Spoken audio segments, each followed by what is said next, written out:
Fox 56 News Chief Medical Contributor Dr. Ryan Stanton is with us in studio. This morning, he's focusing on cholesterol, Doc. Yeah, the American Heart Association and the American College of Cardiology, they've been hard at work. And so they've given us some new recommendations on what we're going to do. Some brand new screening and tips on how to do it. So let's jump right into it, focusing on cholesterol. The American Heart Association and American College of Cardiology have released updated cholesterol guidelines emphasizing earlier screening, aggressive prevention, and lower LDL targets to reduce heart attack and stroke risk. The new guidance shifts towards a lifelong prevention model, recommending earlier and broader risk assessment using the updated PREVENT calculator to better estimate cardiovascular risk. Screening is simplified with non-fasting lipid panels now acceptable for routine testing, improved access, and compliance. A key change is the return of clear LDL cholesterol targets based on the risk.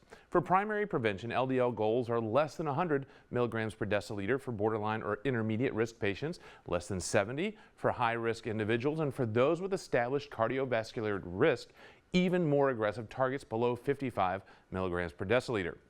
There is a focus on lifestyle changes, of course, including regular physical activity, especially cardio-based exercise, and healthy dietary changes such as the Mediterranean diet.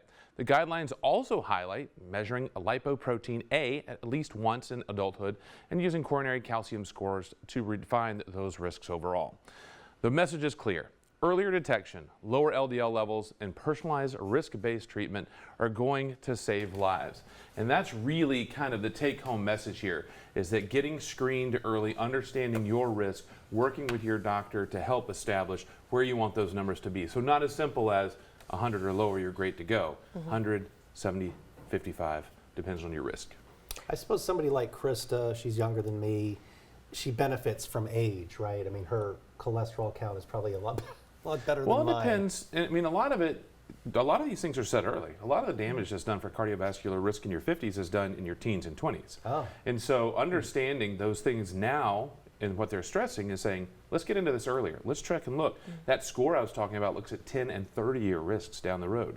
So you don't want to really establish your cardiovascular risk when you have a cardiovascular problem. The goal here is preventing it from ever happening. And so that's what they're trying to get at here, is saying, hey, let's get people into their doctor a lot sooner so we can get the screening and get the prevention down the road.